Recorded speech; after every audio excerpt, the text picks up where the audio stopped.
yang harus turun tangan di garda terdepan ini adalah Babe Haikal nih, dan jajarannya proaktif kepada pihak penegak hukum atas nama negara gitu kan untuk mengelaborasi pasal-pasal tadi supaya mereka ada efek jerah. Beliau merespon untuk segera diproses hukum.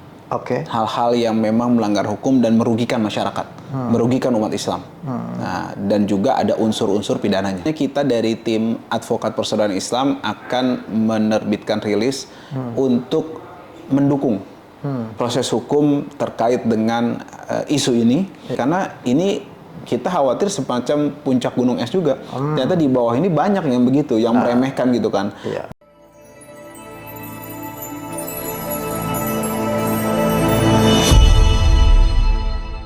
Ya, bismillah, kita mulai.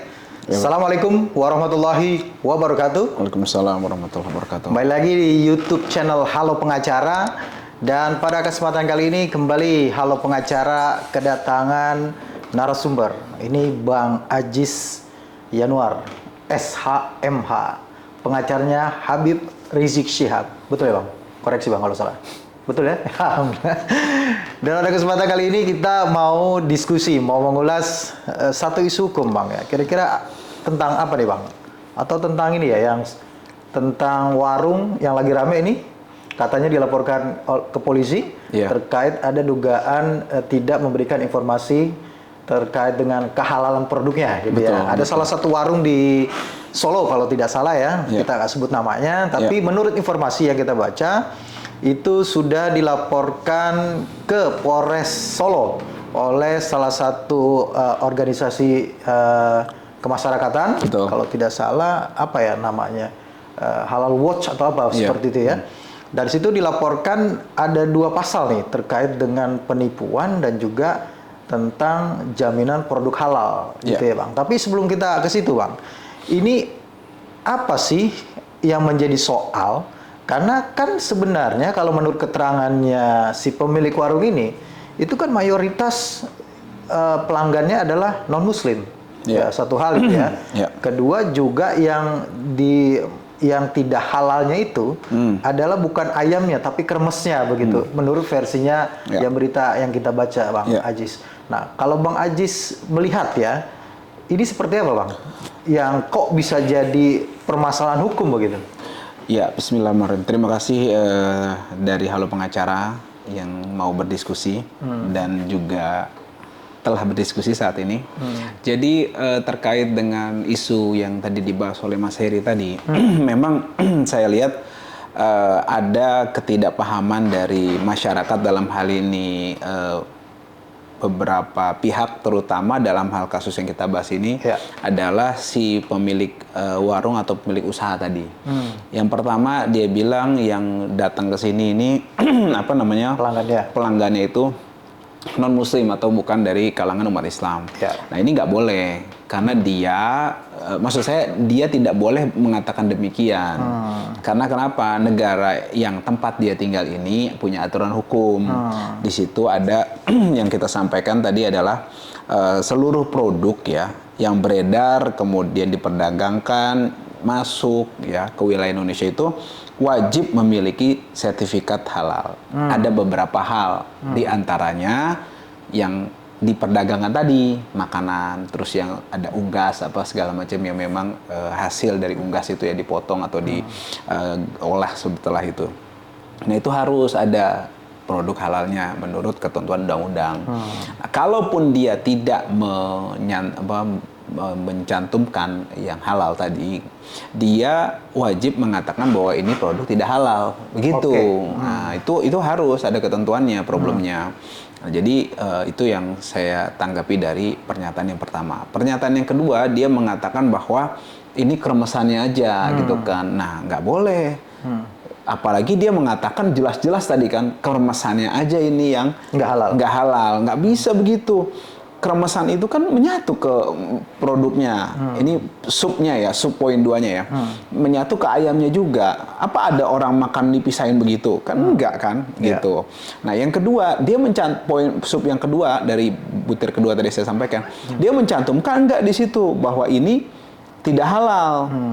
Kan harusnya kalau memang tidak halal dicantumkan di situ. Nah, jadi bukan berarti oh ini saya produknya untuk non muslim aja. Ya di state lah di situ. Kayak beberapa restoran tuh di Republik ini ada tuh mengatakan bahwa restoran ini menjual barang-barang mengandung tidak halal. Produk itu tidak halal, misalnya babi atau daging-daging yang memang tidak halal seperti itu. Nah, itu disampaikan gitu. Itu ketentuannya seperti itu memang gitu. Kalau dia tidak mau mencantumkan produk halal, berarti kan tidak halal. Dijelaskan di situ seperti itu. Itu yang saya bisa tanggapi dari pernyataan yang agak ngawur tadi menurut saya. Kalau Bang Ajis melihat nih sebagai praktisi hukum juga kan, pengacara gitu ya, perspektifnya pengacara ya. Apakah memang dari suatu peristiwa itu ada tindak pidananya seperti yang dilaporkan oleh tadi lembaga itu, yang penipuan, ada tentang pelanggaran tentang jaminan produk halal. Memang ada pelanggaran pidananya? Ada, jelas. Saya pun meyakini antara lain 378-nya ya, seperti dari PKUHP-nya ya. Tapi kalau terkait dengan undang-undang penjaminan produk halal JPH tadi, saya belum lihat ya seperti itu. Karena kan di situ kewajibannya itu hanya mencantumkan, kemudian wajib kan begitu. Nah, akan tetapi implementasinya di PP 42 tahun 2024 terkait dengan Undang-Undang 33 tahun 2014 kalau saya nggak salah tuh. Nah, itu memang mengatur kewajiban, tapi sanksinya administratif, penarikan barang-barang dari pasaran terkait dengan tidak ada ketentuan halal, label halal tadi, atau ada denda kurang lebih maksimal 2 miliar lah seperti itu. Nah, jadi kalau itu yang saya pahami ya. Kemudian yang tepat sebenarnya undang-undang pelindungan konsumen. Itu menurut saya. Jadi ada tindak pidananya seperti itu, dan memang tindak pidana itu kan ada, dia seperti ini tindakan perdata juga. Jadi ada melakukan sesuatu, tidak melakukan sesuatu, atau melakukan sesuatu tidak pada tempatnya. Nah, itu ada sanksinya juga. Dia kan berusaha menjual kan gitu kan. Nah, otomatis harus mengikuti rule of the game-nya dari negara ini, dari wilayah Republik Indonesia ini. Seperti itu. Iya, kalau tidak salah juga dari YLKI ya, Yayasan Lembaga Konsumen Indonesia itu menyatakan memang ada potensi pidananya dari kasus ini gitu ya. Betul. Terutama terkait dengan kewajiban yang tidak dilaksanakan, yaitu memberikan informasi terkait dengan produk tersebut gitu ya. Misalkan ada informasi mengenai bahwa ini harusnya produknya halal segala macam. Iya, itu ada di pasal 62 ayat 1 di Undang-Undang Nomor 8 tahun 99 kalau saya nggak salah. Kalau tidak salah sanksinya 5 tahun malah itu pidana. Iya, pidananya 5 tahun dan dananya 2 miliar. Kalau tidak salah begitu ya. Kalau terkait dengan Habib Rizik Syihab, ya kita kembali nih ya. Karena Bang Ajis ini tadi makanya saya confirm nih, benar ya masih ya pengacaranya Habib Rizik Syihab kan kalau tidak salah ya. Nah, ini Bang Ajis mengatakan, atau pertanyaan saya adalah bagaimana ya kan sikap atau responnya dari Habib Rizik Syihab ini terkait dengan kasus ini. Tentunya kan Habib Rizik itu kan kalau untuk kasus-kasus yang memang terkait dengan keumatan sangat concern gitu ya, respon gitu. Ada respon nggak? Ya, yang pertama beliau merespon untuk segera diproses hukum. Hal-hal yang memang melanggar hukum dan merugikan masyarakat, merugikan umat Islam. Nah, dan juga ada unsur-unsur pidananya, kan begitu, harus diproses hukum. Ya, alhamdulillah sejurus kemudian ada pihak yang sudah melaporkan. Nah, artinya kita sudah gugur fardu kifayahnya kan begitu. Nah, jadi bentuk dukungannya apa nih setelah sudah ada yang melaporkan? Apakah ada sesuatu yang akan dilakukan? Gitu, rencananya kita dari tim advokat persaudaraan Islam akan menerbitkan rilis untuk mendukung proses hukum terkait dengan isu ini dan juga mendesak dari dinas kementerian dan juga instansi terkait dengan produk JPH ya, jaminan produk halal, serta pihak penegak hukum untuk proaktif mencegah tindakan-tindakan dari pengusaha-pengusaha nakal seperti ini itu terulang lagi di kemudian hari, karena ini kita khawatir semacam puncak gunung es juga. Ternyata di bawah ini banyak yang begitu, yang meremehkan gitu kan. Nah, entah itu karena abai, atau yang kedua memang orangnya itu Islamofobia, kita kan nggak tahu juga nih. Nah, kemudian atau memang orangnya ini memang berniat jahat untuk ngerjain lah gitu kan umat Islam di negara ini. Ini menurut saya yang harus diantisipasi juga gitu kan. Jangan sampai ini menjadi isu-isu horizontal yang nanti menimbulkan presiden buruk dan isu yang tidak benar meluas nantinya di masyarakat terkait dengan permasalahan ini. Seperti itu. Ini kan infonya sudah berjualan tuh lebih dari 52 tahun gitu ya. Betul. Dan baru memberikan informasi baru ya. Baru memberikan informasi bahwa ada yang tidak halalnya gitu di bagian atasnya itu. Jadi maksud saya ini kan satu kasus yang muncul gitu ya. Dan Bang Ajis mengatakan bahwa ini bisa jadi ada kasus-kasus lainnya di bawah yang sepertinya akan sama seperti ini gitu modelnya begitu ya. Betul. Ini apakah emang target advokasi dari Bang Ajis sendiri sebagai API gitu ya, ketua API ya, dan juga pengacaranya Habib Rizik Syihab hanya berhenti di kasus ini atau seperti apa? Ya tadi makanya rilis yang kita sampaikan tadi adalah himbauan kepada pihak-pihak terkait ya, khususnya pihak penegak hukum dan juga aparatur pemerintah yang tentu saja domainnya di wilayah hal ini gitu kan. Nah dan juga secara umum kepada masyarakat juga supaya proaktif untuk lebih mengawasi dan juga tentu saja melaporkan tindakan-tindakan yang memang merugikan masyarakat dan juga bertentangan dengan ketentuan perundang-undangan sehubungan dengan produk halal dan juga kehalalan suatu produk, suatu makanan atau suatu minuman atau barang-barang yang dikonsumsi oleh masyarakat luas seperti itu. Ya kan ini kan sebenarnya dari pemilik warungnya sudah minta maaf, Bang. Terus kemudian juga dari Wali Kota Solo juga mengatakan baiknya dilakukan asesmen ulang begitu ya. Apakah dengan seperti itu aja sudah cukup? Nggak perlu lagi ada upaya hukum pidana begitu? Ya kalau begitu hukum pidananya ditutup aja. Semuanya pakai restoratif justice, jadi tidak ada penegakan hukum pidana gitu loh. Maksud saya justru ini sebagai efek jera. Kan pidana ini efek jera. Anda bayangkan puluhan tahun loh. Kemudian dengan gampangnya seperti ini. Ini yang lain nanti keluar semua nanti. Bagusnya kan begitu kan. Nah, tapi abis itu semuanya akan diulang lagi.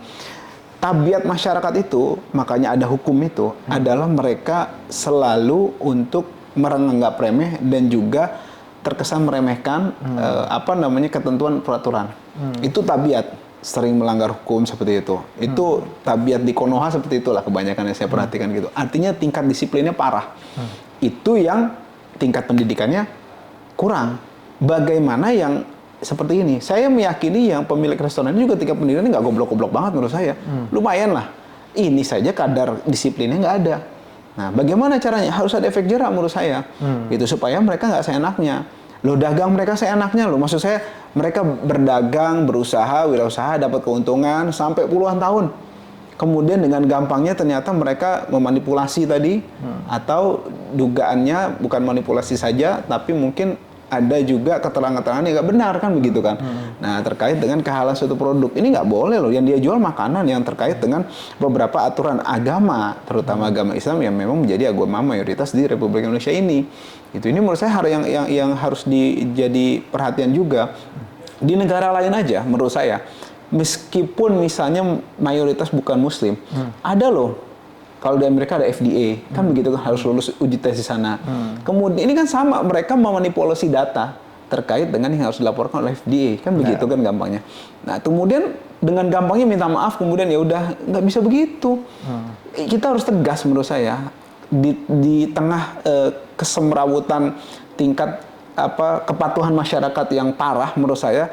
Penegakan hukum yang tegas dan keras ini menurut saya harus jadi presiden yang harus digalakkan supaya masyarakat ini aware dan juga tingkat kepatuhannya meningkat lah seperti itu menurut saya. Tadi Bang Ajis mengatakan Habib Rizik pintanya atau pesannya proses hukum. Betul. Begitu ya. Betul. Jadi kan kalau tadi baru pasal 378 dan juga jaminan produk halal, undang-undang jaminan produk halal, sementara perlindungan konsumennya belum dilaporkan. Apakah juga API juga akan mengambil bagian di situ, Bang?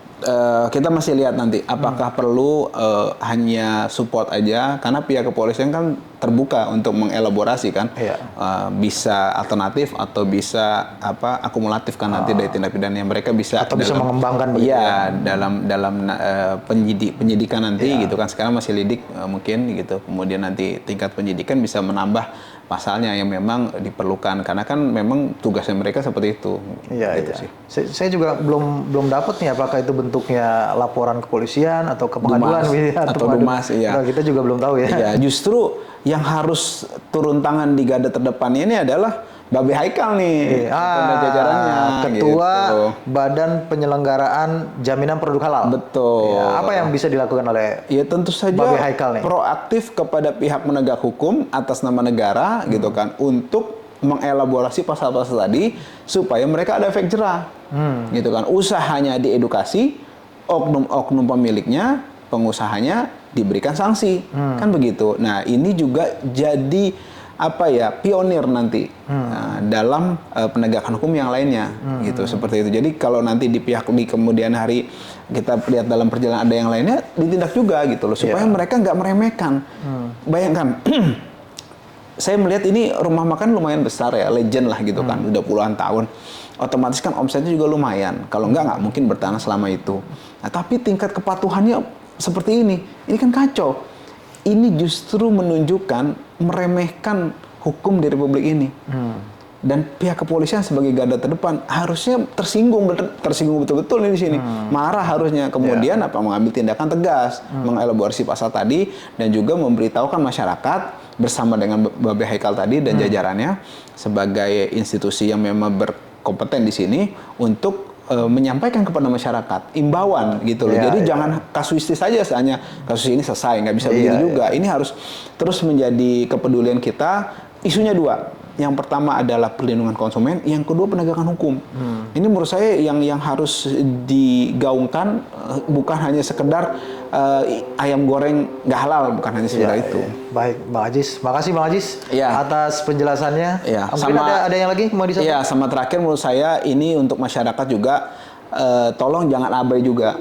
Ketika ada produk-produk yang belum jelas kehalalnya, apalagi sudah besar di mall, kemudian di beberapa toko-toko yang besar gitu kan, tapi mereka tidak mencantumkan produk halal, boikot. Menurut saya nggak usah dibeli, biar mereka juga tahu negara ini punya aturan. Jangan seenaknya. Kemudian cari yang jelas-jelas aja lah gitu kan. Maksud saya jangan yang neko-neko, apalagi yang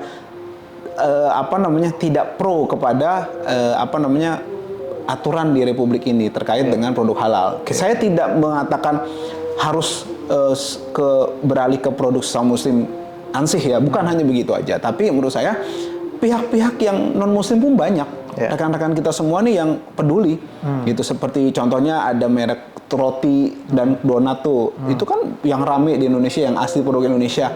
Itu setahu saya pengusahanya non muslim, tapi mereka aware gitu kan. Artinya ironis sekali ketika Indonesia yang tidak mayoritas muslim tidak aware. Udahlah, yang penting enak, yang penting masa ini kan ketelan juga, yang penting apa segala, nggak bisa begitulah. Anda punya, artinya edukasi masyarakat ini penting. Itulah memang kalau kita kurang cerdas akhirnya menganggap semua itu memilah-milahnya itu kurang pas juga memang, mana yang prioritas, mana yang tidak, seperti itu. Makasih Bang Ajis sama-sama waktunya. Dan terima kasih juga sahabat Halo Pengacara yang sudah menyaksikan video ini sampai dengan selesai.